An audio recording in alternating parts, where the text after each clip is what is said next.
بسم اللہ الرحمن الرحیم۔ پیارے بچوں، کینٹیب پبلشر کی طرف سے آپ کو خوش آمدید۔ پیارے بچوں، اردو کی کتاب کے دوران جو کتابیں آپ کے پاس ہونی چاہیے ان میں سب سے پہلے اردو جماعت 7، اس کے ساتھ ساتھ ریسورس پیک ہونا چاہیے تاکہ آپ اس کتاب کو اچھی طرح سے سمجھ سکیں اور مشکل سوالات کو اس کی مدد سے آپ حل کر سکیں، اور کتاب کو مزید اچھی طرح سے سمجھنے کے لیے آپ کے پاس سمر پیک بھی ہونا چاہیے۔ آپ کو اردو کی کتاب میں خوش آمدید۔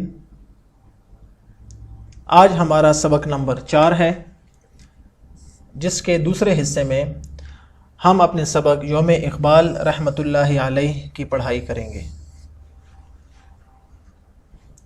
سبق کے آغاز سے پہلے آج کے حاصلات تعلم کو دیکھتے ہیں۔ آج کا ہمارا SLO ہے ذرائع ابلاغ میں بیان کردہ امور پر اپنی فہم کا اظہار کر سکے۔ تو بچوں، علامہ اقبال کے بارے میں آپ جانتے ہیں۔ آپ کے سامنے جو تصویر ہے یہ ہے علامہ محمد اقبال رحمۃ اللہ تعالی علیہ، اور آج کا ہمارا مضمون انہی کے بارے میں ہے۔ یاد رکھیں کہ ہمارے قومی شاعر علامہ محمد اقبال ہیں، اور ان کی بہت سی خوبیاں ایسی ہیں جن کی بنا پر یہ کہا جا سکتا ہے کہ علامہ محمد اقبال صرف شاعر ہی نہیں بلکہ فلاسفر بھی تھے، ایک ولی اللہ بھی تھے، ایک خوددار اور ایک مرد مومن بھی تھے۔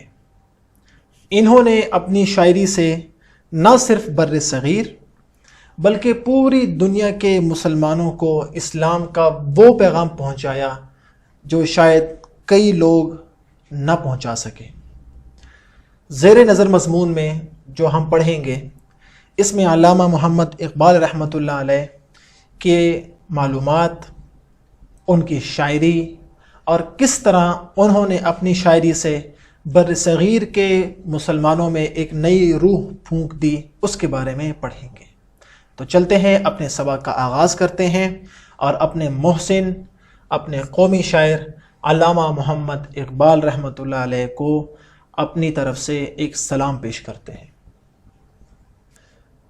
ہر سال 9 نومبر کو پورے پاکستان میں شاعر مشرق علامہ محمد اقبال کے یوم پیدائش کو یوم اقبال کے طور پر منایا جاتا ہے۔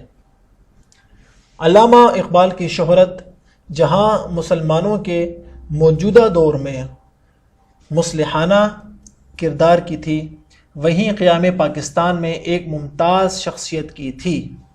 یعنی ایسا نہیں تھا کہ موجودہ دور میں اور آج کل کے زمانے میں، موجودہ دور آج کا زمانہ، آج کے زمانے میں جہاں ہم علامہ اقبال کی شاعری اور ان کی شہرت مصلحانہ یعنی اصلاح کرنے والے کردار کی تھی، بلکہ قیام پاکستان کے وقت بھی علامہ اقبال ایک ممتاز اور نمایاں شخصیت تھے۔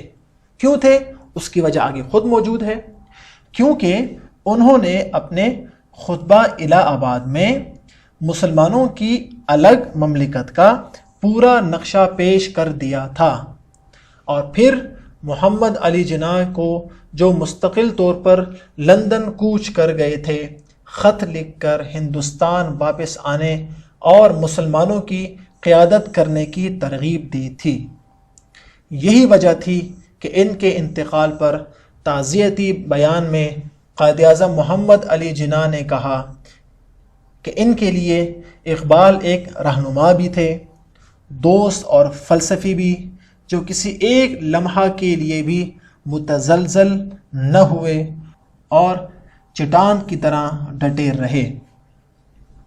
اس موقع کی اہمیت کے پیش نظر یوم اقبال کے سلسلے میں اسکولوں، کالجوں اور یونیورسٹیوں کے طلباء و طالبات کے مابین مقابلہ مصوری اور مقابلہ بیت بازی منعقد کیے جاتے ہیں، جن کا مقصد اقبال کے تصور خودی، شاہین، مرد مومن اور فلسفہ اتحاد امت کو جوانوں میں اجاگر کرنا ہے۔ طلبہ یہ ہے ہمارا پہلا اقتباس۔ ان دو اقتباسات میں جو اہم باتیں بیان ہوئی ہیں وہ یہ ہے کہ 9 نومبر کو علامہ محمد اقبال کی یوم پیدائش ہے، لہٰذا جب آپ سے کوئی یہ سوال پوچھے کہ علامہ محمد اقبال کب پیدا ہوئے تو آپ اس کو جلدی سے اور فوراً جواب دے سکتے ہیں 9 نومبر۔ اور پاکستان میں ہر سال 9 نومبر کو شاعر مشرق علامہ محمد اقبال کا یوم پیدائش یوم اقبال کے طور پر منایا جاتا ہے، اور 9 نومبر کو کیا کہتے ہیں؟ یوم اقبال، یعنی اقبال کا دن، یعنی یہ وہ دن ہے جس دن علامہ محمد اقبال کی پیدائش ہوئی۔ اور علامہ محمد اقبال کی وجہ شہرت جیسے آج کے دور میں پڑھے لکھے لوگوں میں موجود ہے کہ انہوں نے امت کی اصلاح کا کردار نبھایا۔ صرف ایسا نہیں کہ صرف آج کے زمانے میں ان کی شہرت ہے، بلکہ پاکستان کی تحریک اور تحریک پاکستان میں ان کا ایک بنیادی اور کلیدی کردار تھا، اور وہ کیا تھا کہ انہوں نے ہی اپنے خطبہ الہ آباد، علامہ اقبال کا وہ خطبہ جو انہوں نے الہ آباد میں دیا، اور اس میں انہوں نے مسلمانوں کی الگ مملکت اور الگ ریاست اور الگ ملک کا پورا نقشہ پیش کر دیا تھا۔ اس لیے ان کو کہتے ہیں مصور پاکستان۔ کیا کہتے ہیں؟ مصور پاکستان، یعنی پاکستان کا تصور پیش کرنے والے۔ اور پھر کیا کیا انہوں نے؟ محمد علی جناح یعنی قائد اعظم جو کہ لندن چلے گئے تھے، انہیں خط لکھ کر واپس ہندوستان آنے اور مسلمانوں کی قیادت کرنے کا کہا، اور انہی کے کہنے پر قائد اعظم محمد علی جناح رحمۃ اللہ علیہ لندن سے واپس بر صغیر آ گئے۔ اور جب علامہ محمد اقبال کی وفات ہوئی تو علامہ محمد اقبال کے بارے میں قائد اعظم نے فرمایا کہ اقبال ایک رہنما بھی تھے، ایک لیڈر بھی تھے، دوست بھی اور فلسفی بھی، جو کسی ایک لمحہ یعنی ایک منٹ کے لیے بھی متزلزل نہ ہوئے، یعنی اپنی بات سے پیچھے نہ ہٹے، اور اس پر کوئی شک ان کو نہ تھا، اور چٹان کی طرح ڈٹے رہے اور کھڑے رہے۔ اور اسی اہمیت کے پیش نظر آج بھی پورے ملک میں اور پورے پاکستان میں، چاہے وہ اسکول ہوں، کالج ہوں یا اعلیٰ تعلیمی ادارے یعنی یونیورسٹیز ہوں، اس کے طلباء و طالبات کے مابین یعنی ان کے درمیان مقابلہ مصوری یعنی تصویر بنانے کا مقابلہ اور مقابلہ بیت بازی یعنی شعر و شاعری کا مقابلہ بھی کروایا جاتا ہے۔ اور اس کا مقصد کیا ہوتا ہے؟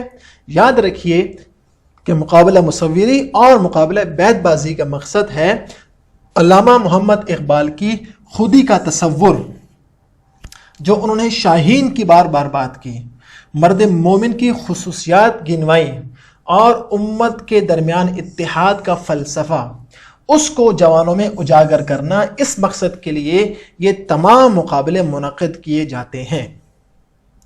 اگلا اقتباس پڑھتے ہیں۔ اس دن اقبال رحمۃ اللہ علیہ کو یاد کیا جاتا ہے اور ان کی خدمات کو خراج عقیدت پیش کیا جاتا ہے، یعنی ان سے عقیدت اور محبت کا اظہار کیا جاتا ہے۔ اقبال صرف شاعر ہی نہیں تھے بلکہ ایک عظیم مفکر اور دانشور بھی تھے، یعنی عظیم فکر رکھنے والے، عظیم سوچ رکھنے والے اور دانشور بھی تھے، یعنی دانش اور فہم اور چیزوں کی سمجھ بوجھ بھی ان کو تھی۔ مختلف قومی و بین الاقوامی معاملات پر ان کی آفاقی نظر تھی، یعنی قومی یعنی ملکی مسائل ہوں یا بین الاقوامی یعنی انٹرنیشنل اور ملکوں کے درمیان آپسی معاملات ہوں، تمام پر ان کی آفاقی اور گہری نظر تھی۔ ان کی نگاہ دوربین ان چیزوں کا مشاہدہ بھی کر لیتی تھی جو مخفی ہوتی تھی، یعنی علامہ محمد اقبال کی نگاہ اور ان کی نظر اور ان کی سوچ گویا کی دوربین تھی۔ نگاہ دوربین کا مطلب یہ ہے کہ جیسے ہم دور کی چیزیں نہیں دیکھ سکتے اور اس کے لیے ہمیں دوربین چاہیے ہوتی ہے، تو علامہ محمد اقبال اپنے زمانے میں رہ کر آنے والے زمانے کی چیزوں کا مشاہدہ بھی کر لیا کرتے تھے۔ انہوں نے اپنی شاعری میں ایسے بہت سے نکات پر روشنی ڈالی ہے جن پر عام لوگوں کی نظر نہیں پہنچ سکتی تھی۔ انہوں نے اردو شاعری کے ذریعے ایسے بہت سے گوشے بے نقاب کر دیے جو ابھی تک پراسرار راز بنے ہوئے تھے۔ انہوں نے سب سے پہلے ایسے الفاظ اور علامات استعمال کیے جو اس سے پہلے مستعمل نہیں تھے۔ مستعمل کا مطلب استعمال میں نہیں تھے۔ ملی معاملات ہوں یعنی ملت اسلامیہ کے معاملات ہوں یا غیر ملی معاملات، اقبال کی نظر اور ان کی چھٹی حس بہت سی نادیدہ باتوں کی تہ تک پہنچ جاتی تھی۔ نادیدہ باتیں یعنی وہ باتیں اور وہ چیزیں جو نظر نہ آتی ہوں۔ علامہ اقبال آزادی کے علم بردار یعنی آزادی کا علم اٹھانے والے، آزادی کے لیے کوشش کرنے والے اور آزادی کے لیے آگے آگے چلنے والے، مزدوروں کے ہم نوا یعنی ان کے ساتھی اور سرمایہ داری کے مخالف تھے۔ یہ وہ تمام صفات ہیں جو علامہ محمد اقبال میں بیک وقت پائی جاتی تھیں۔ اب آپ نے سبق غور سے سنا، اب آپ کو دیتے ہیں گھر کا کام تاکہ ہمیں بھی اس بات کا اندازہ ہو سکے کہ سبق پڑھتے وقت آپ کا دھیان کہیں اور تو نہیں تھا، اور اگر بالفرض کچھ دیر کے لیے آپ کا دھیان کہیں اور چلا بھی گیا تھا تو آپ آن لائن جا کر کین ٹیب پبلشر کی ویب سائٹ سے یہ لیکچر دوبارہ بھی سن سکتے ہیں۔ تو چلتے ہیں، گھر کا کام آپ کو دیتے ہیں۔ ہمارا پہلا سوال ہے، ہم یوم اقبال کب مناتے ہیں؟ آپ نے وہ تاریخ لکھنی ہے اور وہ ہمارے سبق کے پہلی سطر میں موجود تھی۔ دوسرا سوال ہے، یوم اقبال کے موقع پر اسکولوں کالجوں میں کس طرح کی تقاریب منعقد کی جاتی ہیں اور ان تقاریب میں کس چیز کا مقابلہ ہوتا ہے؟ میں نے آپ کو اشارہ دے دیا۔ اور تیسرا سوال ہے، اقبال شاعر کے ساتھ ساتھ اور کیا تھے؟ آپ قائد اعظم محمد علی جناح کے اس قول سے بھی مدد لے سکتے ہیں اور ہمارے تیسرے اقتباس سے بھی مدد لے سکتے ہیں جہاں پر علامہ اقبال کے بارے میں بہت سی صفات کا ذکر موجود ہے۔ اور ہمارا دوسرا سوال کیا ہے؟ اعراب لگا کر الفاظ کا تلفظ واضح کریں۔ میں آپ کے سامنے الفاظ بول لیتا ہوں، آپ نے غور سے سننا ہے اور اس سے آپ کو الفاظ کا اعراب بھی آ جائے گا۔ لیکن یہ سوال آپ نے، دونوں سوال آپ نے اپنی کتاب میں حل کرنے ہیں۔ پہلا لفظ ہے کوچ، متزلزل، انعقاد، مفکر، مخفی، استحصال، وسعت۔ تو آپ نے یہ الفاظ سنے؟ شاباش۔ اب آپ نے اسی طرح ان الفاظ پر اعراب لگانے ہیں۔ اور ہمارا دوسرا گھر کا کام آپ کے سمر پیک سے دیا گیا ہے اور یہ ایک سرگرمی ہے۔ اور سرگرمی کیا ہے؟ 9 نومبر یا 21 اپریل، آپ نے یہ بھی دیکھنا ہے کہ 21 اپریل کیوں لکھی ہے۔ 9 نومبر یا 21 اپریل کے حوالے سے اخبار یا رسالے سے علامہ محمد اقبال سے متعلق کوئی کالم پڑھیں، سمجھیں، اس کا تراشا لگائیں اور دی گئی جگہ پر اس کے اہم نکات اپنے الفاظ میں لکھیں۔ یعنی آپ نے 9 نومبر یا 21 اپریل کے اخبارات ڈھونڈنے ہیں اور وہ رسالے ڈھونڈنے ہیں۔ اور آج کل تو بہت آسان ہے، آپ انٹرنیٹ پہ جا کے کسی بھی اخبار کا کسی بھی تاریخ کا ایڈیشن نکال کر آپ علامہ محمد اقبال پر کوئی کالم دیکھنا ہے، اس کو پڑھنا ہے اور سمجھنا ہے اور اس کا تراشا لگانا ہے۔ اگر اخبار ہے تو اس کو کاٹ کر، اور اگر نیٹ سے ہے تو آپ اس کو پرنٹ کر لیں اور اپنی کاپی میں اس کو محفوظ کر لیں، اور اس کالم کے اہم نکات آپ سمر پیک میں جو جگہ دی گئی ہے یہاں پر آپ نے وہ اہم نکات اپنے الفاظ میں لکھنے ہیں۔ لکھیں گے؟ شاباش۔ اب چلتے ہیں شکریہ کی جانب کہ آپ نے ہمارا سبق سنا۔ انشاءاللہ آپ کو بہت فائدہ ہوا ہوگا۔ ہماری ملاقات ہوگی اگلے سبق میں۔ اللہ حافظ۔